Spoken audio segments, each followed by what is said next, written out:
Crystals, what are they? No, seriously, look at all these amazing structures and forms. They're beautiful, they're powerful, and they're life. Crystals are the essence of life manifesting within the Earth, the blossoms of the mineralogical portion of the Earth.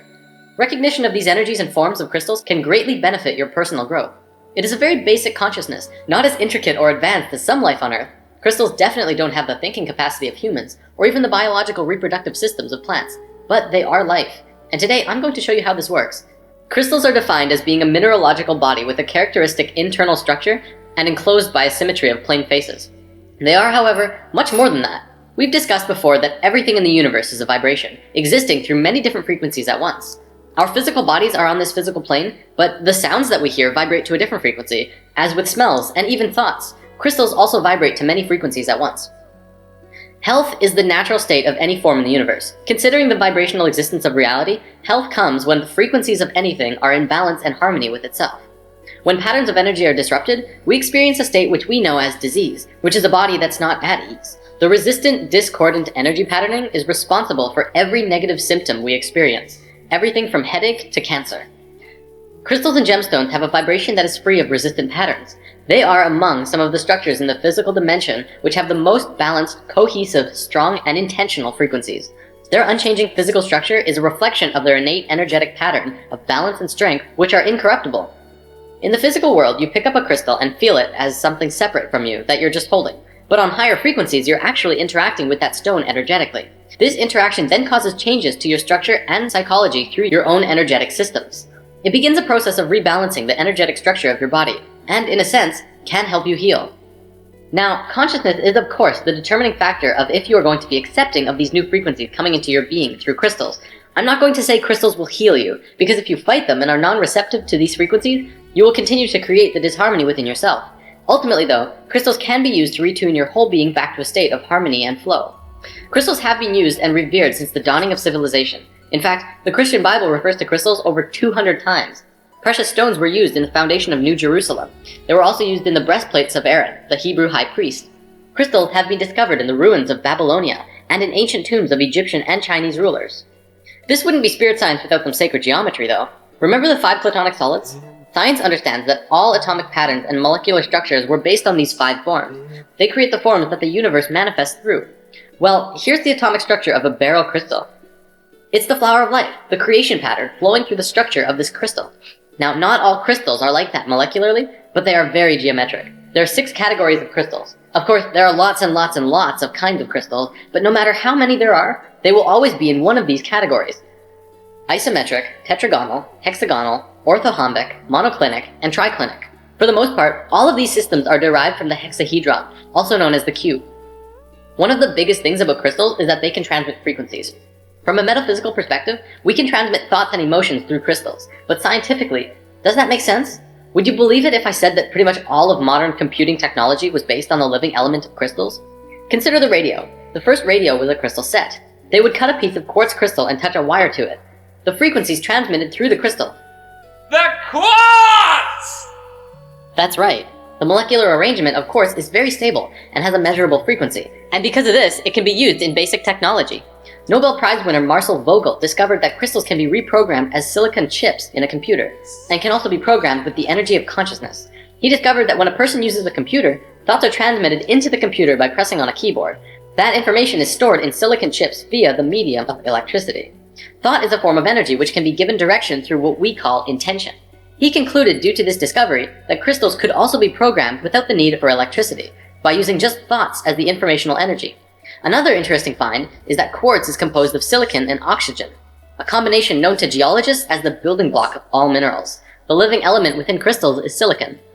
Science found in the 50s that silicon shows the same principles of life as carbon. Exactly 1 octave down on the periodic table from carbon is silicon. Sponges deep in the ocean made from 100% silicon were also discovered, which shows that silicon life doesn't just work in theory, but they actually exist right here on this planet. But get this, the Earth's crust itself is made out of silicon. It's 25% silicon, but silicon bonds with just about everything. So the Earth's crust is actually roughly 80% silicon compound. We're literally floating out in the middle of space on a giant crystal ball. The term Mother Earth never had so much meaning as now, as we learn that the entire planet itself is a conscious, living being. She's aware of you and everything going on her body. The energies within crystals are universal. Therefore, when you connect with a mineral and are open to receiving what it has to offer, and begin to play creatively through your higher self, you can contact and synthesize the energies from which the entire universe is comprised. This is why crystals are so powerful, and why they must only be used through the highest consciousness of the individual. Right intention during the use of crystals further serves to connect your personal energy with that of the crystal kingdom, helping you get to a place of love, of light, and the good of all. Although each and every one of us has an infinite power of the universe within the self, we as humans always like having that support from something external from us. Every crystal form has its own individual energy and its own personality. Each can be used in unique ways to assist one in understanding the nature of existence, or moving forward on our own life path destiny as we're consciously experiencing it. I feel that right now, as people are waking up, we're becoming more and more aware of our ancient knowledge and wisdom.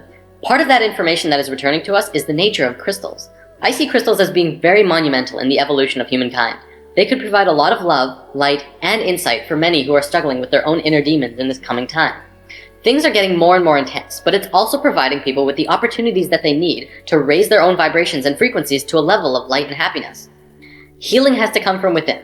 I'm not going to say that if you just get crystals, you'll be happier or smarter or heal better. However, think of it like being with a close friend who really cares about you. They will provide their energy and attention to you to help you find yourself in this time of need. Crystals are like that. They will give you support if you allow them to, and open up your heart to the frequencies that they are emitting. So where can you get crystals? Well, there are several options. The easiest is probably just to find a local metaphysical store. There are usually at least one or two, if not more, metaphysical shops in every city. You can find tons of pocket stones, usually ranging from 50 cents to $2 or $3. Of course, the bigger and bigger crystals you get, the more expensive they become. If you're hunting for bigger gems to purify the frequencies in your house, it's always fun, and cheaper, to go gem mining. Some gem mines actually allow you to go in with a pickaxe and mine your own crystals, and others have sand and water mining as well. This is a really fun experience, and I highly recommend it for anyone who's exploring crystals. Also, I feel it's important to note that if you have crystals and you want to learn what they are, simply do a Google search for crystal properties. There are tons of sites on the web which provide information on the particular frequencies or personalities of crystals. Crystals and gemstones are one of the most powerful tools available for us in the physical dimension right now. And like all tools, the key to maximum utilization is to learn how to consciously implement the tool. If we consciously recognize that our own electromagnetic fields are impacted by the energetic quality of each crystal and gemstone, we would see that they create an alchemical response within our own bodies and psychology, which would allow us to use them as the powerful tools that they are. We could use them on a daily basis to promote health, awareness, growth, and evolution within ourselves and the multidimensional lives we lead. On my cosmic travels through life, reality, and the universe, I have come across many things. One of the most amazing of these revelations, however, is knowledge about crystals. What they are, we already know. But what can you do with them? Many of you may have crystals already, but without knowing what you can do with them, they just sit on your shelf, influencing your energies from afar. Today, we're going to look at practical uses of crystals in your everyday life. The first thing we need to discuss is how to charge your crystals. Just like us, crystals need sustenance. Well, they won't die if they don't get any, but who doesn't love to be fed? One way of charging your crystals are with bigger crystals. By allowing the smaller crystals to receive energy from the points of the bigger ones, you can also just sit small crystals onto a cluster. However, there is a much easier way. Sunlight. Just as we receive energy from the sun, crystals also receive and recharge under the intensified life force rays of the sun. By letting your crystals spend an afternoon in the sun, they will be bursting with juicy energy for quite a while. Think of crystals like a rechargeable battery, and by leaving it in the sun, it recharges and stores energy to give to you. If it's running on low, the frequencies that it emits will not be as strong as if it would be at a full charge. You can also cleanse your crystals by allowing them to bathe in salt water for a while. If possible, use sea salt or pink Himalayan salt. If you live near the ocean, you can also let them bathe in the ocean itself. You can also sage your crystals, which is very beneficial for cleansing them and keeping them happy. Letting them sit in brown rice for 24 hours centers and grounds the crystals and balances their male and female energies. When you first get your crystals, whether it's through a gift or you dig it up yourself or bought in a store, it's usually important that you dedicate your crystals. This can be done by holding onto it and consciously intend that the crystal only be used for love, light, and the goodness of all. Your chakra system picks up frequencies throughout your whole body, through high frequencies and low frequencies. Most crystals will give off an energy which will resonate to at least one chakra, if not more, which makes them excellent tools for aligning your energy body. One of the easiest ways of using crystals is carrying pocket stones. Carry a crystal of your choosing in your pocket for any amount of time that feels right. If you need a lot of help in one aspect of your life, you might want to carry a certain crystal around with you up for even a month. Then after that time, look back at the month and see if the description of the crystal matches what you experienced. This is actually how I first got into crystals. A friend of mine gave me a crystal and told me to hang on to it for a month. I didn't really get why, but I did. After a month, I found out what that crystal did, and it had been affecting me in the exact ways of the description. After that, I was hooked, and have been exploring crystals ever since. One thing that I do quite often is actually make what I like to call spirit water. It's really very simple. All you have to do is place a crystal into a glass or bottle of water for an extended amount of time before consuming. Usually it's recommended that you wait 24 hours before drinking the water, but even several hours will yield slight changes in the water, especially if you meditate with the water. You can also leave the water out in the moonlight or sunlight for a day before consuming while the crystals are in the water. If you really want to get creative, try mixing and matching crystals in the water. For one day you could put in an amethyst, and the next you could put in citrine. This actually goes to the phenomenon of water that researcher Masaru Emoto had been studying and researching for a very long time. The phenomenon in which water that had been blessed froze into beautiful crystals, and the water that was projected negatively onto froze into gross or ugly crystals. Now, we have an entire lesson about water coming soon, because I know a lot of people want to discuss that, so in the meantime, we won't be going into this at this time. The reason I bring this up, though, is that this does grant you an opportunity to try this for yourself. I highly recommend placing several crystals in water and letting them sit for 24 hours. You can also place a plain glass next to it. If you want to, meditate with the crystal water and project love and health into the water. Then, drink the water and compare the difference yourself. I have done this many times and I can always feel the difference, and from the people I've talked to who have done this as well, most people do. In my experiences, this rejuvenated water is smoother and cleaner than it is when you first pour it. So putting crystals into your drinking water is a very good way of keeping your body hydrated with some living, healthy water. Crystal grids. Many of you may have seen the YouTube video Spirit Quest 10.5. In this video, Jordan demonstrates how to make a crystal grid around your house and what it's used for. A crystal grid is an energetic grid that you can create around your house that fills your house or room with energy by connecting several crystals together through the power of your intention and energies of the crystals. If you happen to have several larger crystals and a wand crystal, you can make a crystal grid around your house or room, or wherever you are. Place the crystal around your room. The crystals do not have to be in a geometric pattern, but if they are, it will only serve to strengthen the grid. Consciously connect all of the crystals together using a wand crystal. You simply have to point the wand at a predetermined master crystal, usually a quartz, or something bigger than the rest. While holding onto the crystal in your mind, then move the wand to point it to the next crystal, and draw a connecting line in your mind. Then continue to make lines between it and the other crystals. You can go between all of the crystals and back to the master, or back to the master for every one, or anything you want, really. Let your creativity guide you. You can also program your intention into the master for whatever you want, whether it be abundance or healing or spiritual development, and allow those energies to flow through all of the crystals in the grid. Something I've been playing with for a long time now and have had wonderful experiences with is what I call the bed chakra charge. The day that you charge your crystals in the sunlight, take 7 crystals, 1 for each chakra, and place them either under your bed or in between your mattress and box spring, in the order of the chakras, lined up with where your body is while you sleep. You can do a little meditation with them too if you like. Set the intention for them to provide you only with the highest of frequencies for you to explore. Then, go to bed. The first time I did this, as well as pretty much every time after, I would fall asleep and wake up after about 4 hours or so. Except I would be fully charged and wide awake, as if I was an iPod plugged into a socket, and I'd be ready to start the day. None of that lazy, tired morning routine at all. It was phenomenal. Not only that, but I also had amazing dreams when I did that, and I don't always remember my dreams. Again, I'm not saying that this will happen, but that it's a possibility as it's what I experienced, and it would be very interesting to see how others reacted to trying such an experiment. Also, don't feel that you need to place the crystals under your bed. If it's not possible, you could put them in your pillowcase or on your night shelf or something like that. The possibilities are infinite. And of course, we could not talk about crystals without talking about meditation.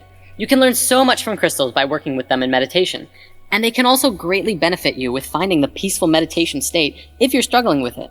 You can sit in the traditional lotus position with a crystal in each hand, or you can sit with a single crystal in your lap. You can also just place them nearby if you don't want to touch them. And of course, like with the bed chakra charge, you can place crystals on each chakra as you lay down, and allow your body to receive their energies naturally and intimately. What you experience from working with crystals will be up to you to discern, but many report crystals magnifying one's personal energy by merely focusing and connecting it with the universal energies. Crystals can assist in manifestation, but one must understand the difference between want and need. In manifestation, there is a thin line between helping the universe provide that which is necessary and attempting to force the universe to provide that which is desired. Unfulfilled want is one of the true sources of unhappiness. If one wants something desperately enough and is unable to attain it in one lifetime, they might keep drawing themselves into additional lifetimes until that want is fulfilled. However, need is always fulfilled, as long as it's not blocked by want. Although, of course, one might need to work to fulfill that need as well. It will come. Certain crystals, like citrine, are helpful in manifesting abundance into your life. Although in what sense, that is totally up to you. Ultimately, you are the one pulling the experiences of receiving towards you, and as long as you are open to receiving, energy can keep flowing in all aspects of your life. Finally, and this is something I found in one of my favorite crystal books, Love is in the Earth, but I haven't tested it. Supposedly, gasoline mileage has been enhanced by placing a quartz crystal on the carburetor or on the fuel line. Increases of up to 50% have been reported. Mechanical portions of the automobile have also been treated by placing a crystal on or towards the equipment. There has been many reports of crystals that have been placed in automobiles to encourage the protection and safe passage of the drivers and passengers, as well as maintaining the vehicle itself. Whether you're skeptical of crystals or not, you gotta admit there's something absolutely magical about them. And hey, why not just pick up a few just to find out? You won't know until you experience it.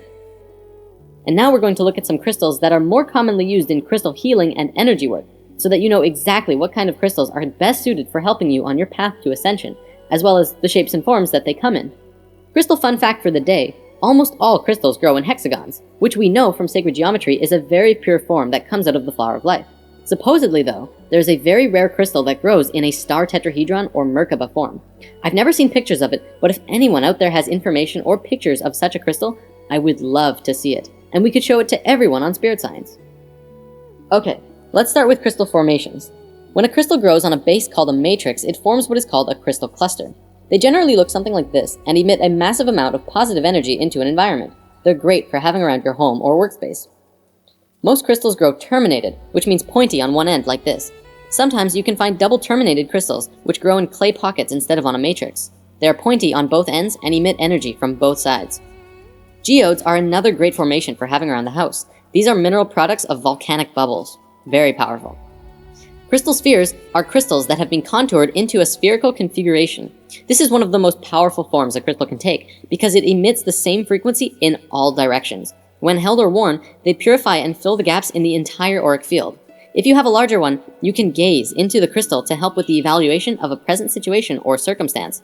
If you've ever wondered where the legends about psychics with crystal balls came from, it actually has some substance behind it. Crystal eggs are similar to spheres, but are in an egg shape. These are great for meditation and used in reflexology, zone therapy, acupuncture, and shiatsu. It contains a harmonic balance of male and female energies. Crystal singing bowls are a crystal that has been fashioned into a bowl. You play it by moving a mallet around the outer edge, and it creates an absolutely beautiful sound. If you haven't ever heard one of these before, you have to hear it in person. The sound resonates through your entire body at so many frequencies at once. It's amazing. Palm crystals are wide, oval-shaped pieces, which are great for meditation. You can get crystal pendulums, which are dowsing tools for following your intuition. The basic idea is that you hold it in your left hand and ask yourself a question, and allow the pendulum to swing. Depending on the direction, if it swings or goes in circles, it gives you a yes or no answer. Try this one out for yourself. It's actually pretty cool on how it works. Phantom crystals are very cool. These are crystals that grow over top of other crystals. So what you get is a crystal with an amazing crystal phantom in the middle.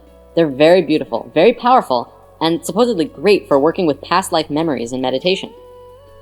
A tumblestone is another word for what I call pocket stones. It's a piece of raw crystal that has been tumbled in a metal canister until it's nice and smooth, and feels like a pebble. Great for pockets and pillows. Wands are solid pieces that have been carved or smoothed into a wand shape, and sometimes have metal, wood, or other materials attached to it to design the wand. Wands are excellent for directing energy in healing work or making crystal grids. Okay, now let's look at some crystals themselves. We'll go over the basics and also note that I'm providing a PDF of all of this crystal information so that you can print it out and keep it in your wallet so that you can have a handy, quick reference guide to crystals whenever you're out and about. I can't tell you how handy it is to have when you walk into a store like this. Agate is known as the strength stone.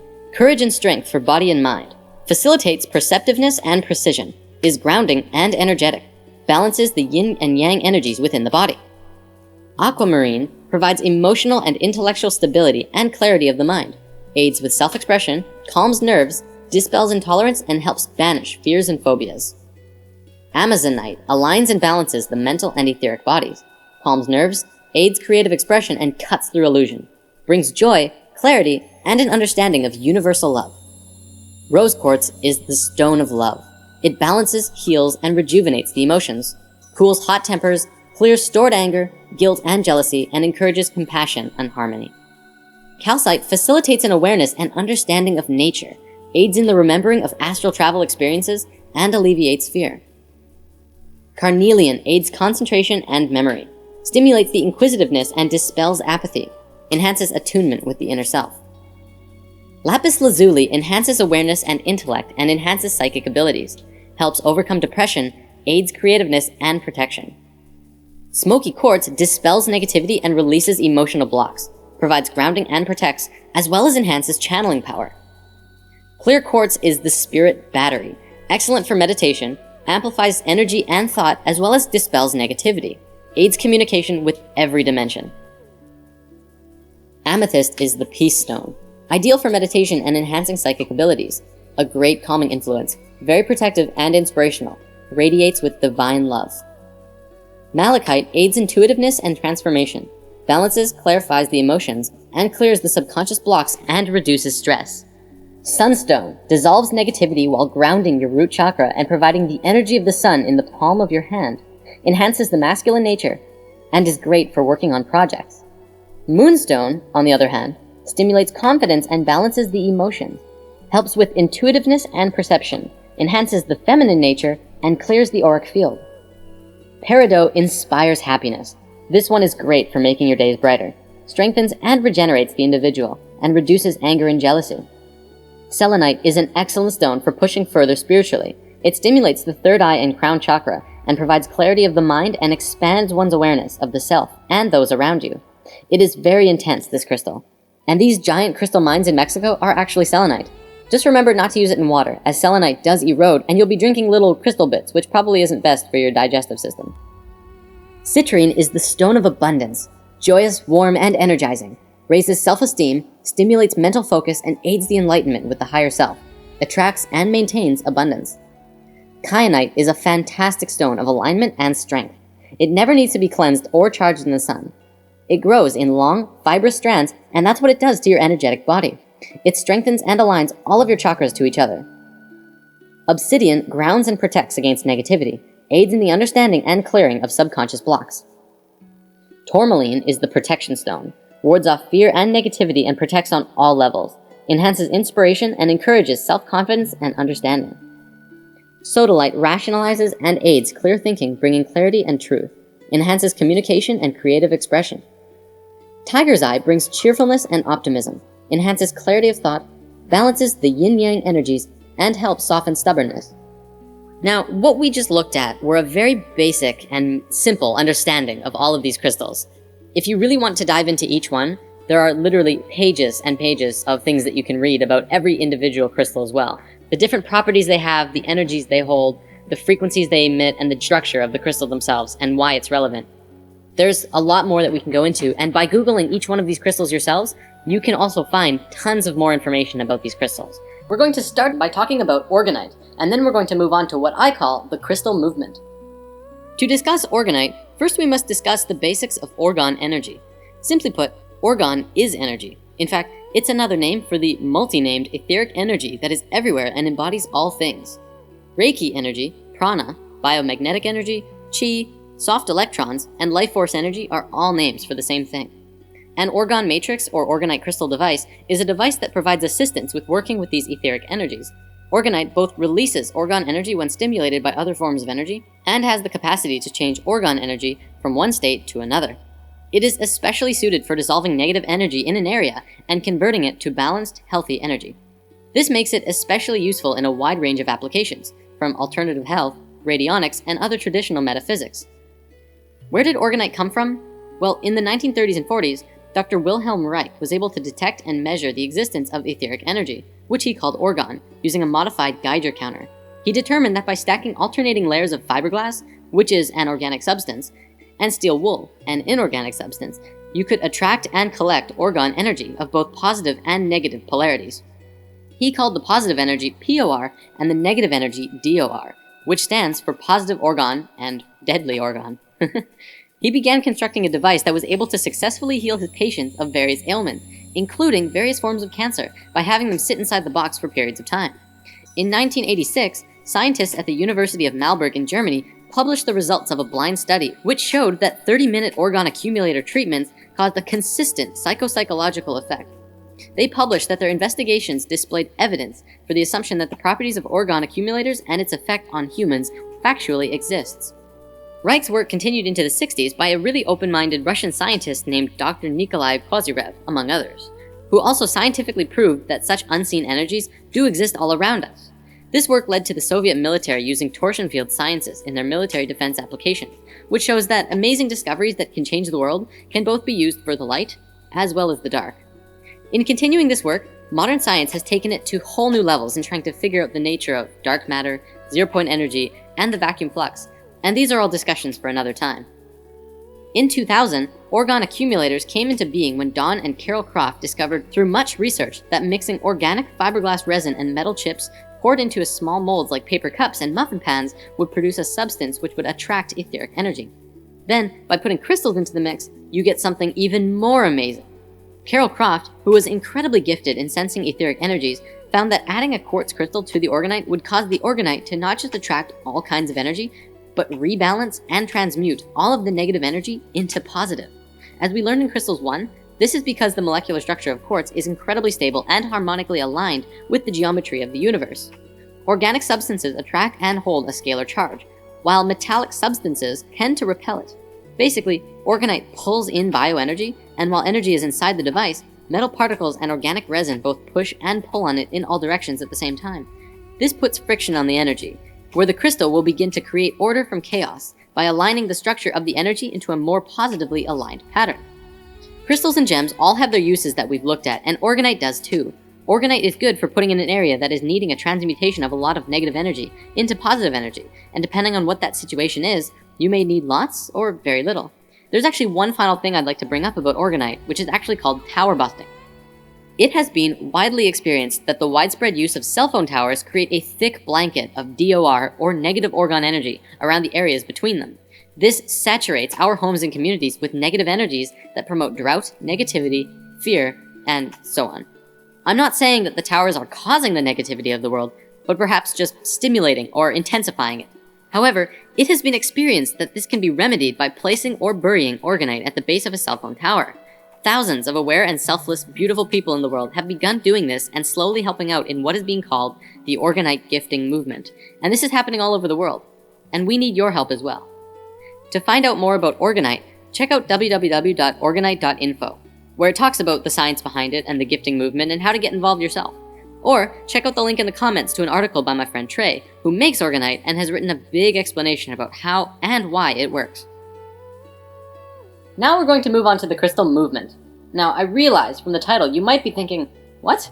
Is this some kind of new movement like Zeitgeist or Occupy, only based around crystals? Well, not really. But if we follow through with this shift in consciousness could be an incredibly smooth process. Crystals, being conscious, don't just like sitting around in the same spot all the time. They like to travel, just as most people do. Crystals move about when they want to. They change owners, jump out of your pocket, and flat out abandon you when the time is right for them. If you are in tune, you will be able to know when a crystal is ready to move to someone or somewhere else. Just like people, when we are done with a task, it might be a time to move on to something new. Crystals are the same way. I've had many experiences where a crystal of mine that I loved decided to leave, stay somewhere else, be with someone else, or just flat out vanish on me.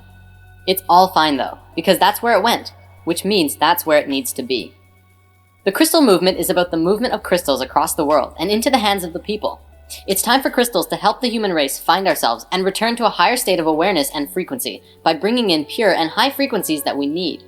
All over the world, people are beginning to give crystals and move them around. They're giving them as gifts for holidays and birthdays. One thing I've started doing is actually carrying around a little bag of crystals with me all the time to hand out to people that I encounter as I go about my day.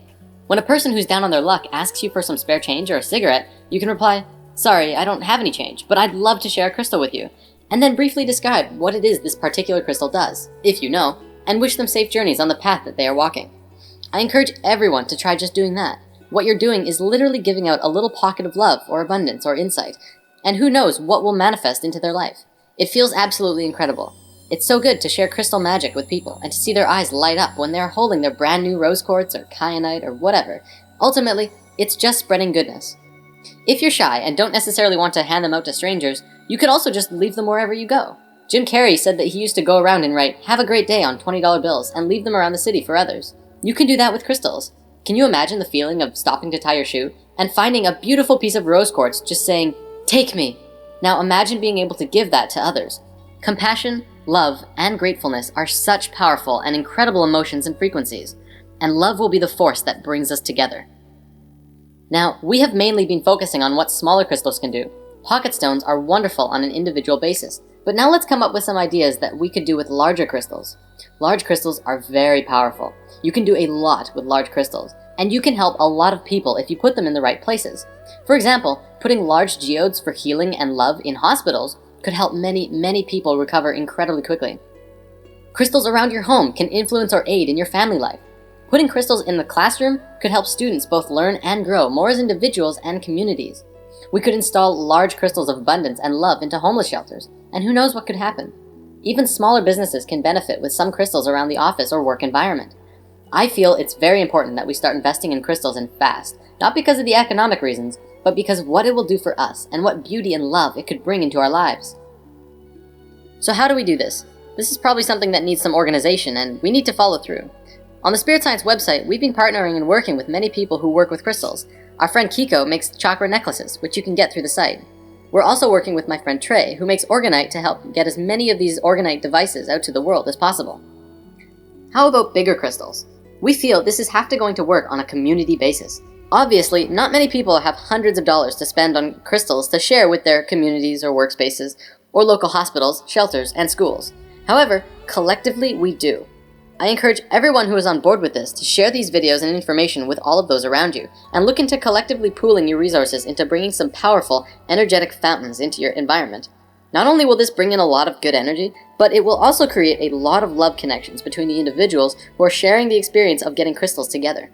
And if you do put crystals in a home or workspace or environment, take a picture of it and send it to us. We could put it up on the website and show how the crystal movement is doing. To wrap this video up, let's conclude with something really awesome. The 13 Mayan crystal skulls. What are they? What were they? What did they do? I'm going to share what Drunvalo Melchizedek has shared, but there's a lot of information available out there. Perhaps we can go into a full story another time. In a nutshell, 13,000 years ago during the fall of Atlantis, the Maya took their calendar and left Atlantis. During this time, they carved a large crystal skull out of quartz crystal and held a ceremony. One person who was trained and prepared would consciously drop their body and enter into the skull, where they would reside within for the next 13,000 years. Then, every 1,000 years, another ceremony like this would take place. The ceremony involved a being who had an understanding of everything humankind knew at that point, and then entering into the crystal and saving these memories within the skull. Kind of like the Mayans would hit file and save as every 1,000 years to preserve what they knew. Supposedly this year in 2012, they will hold a final ceremony with all of the crystal skulls coming together to reveal all of this ancient knowledge to the world and allowing it to enter our consciousness once more.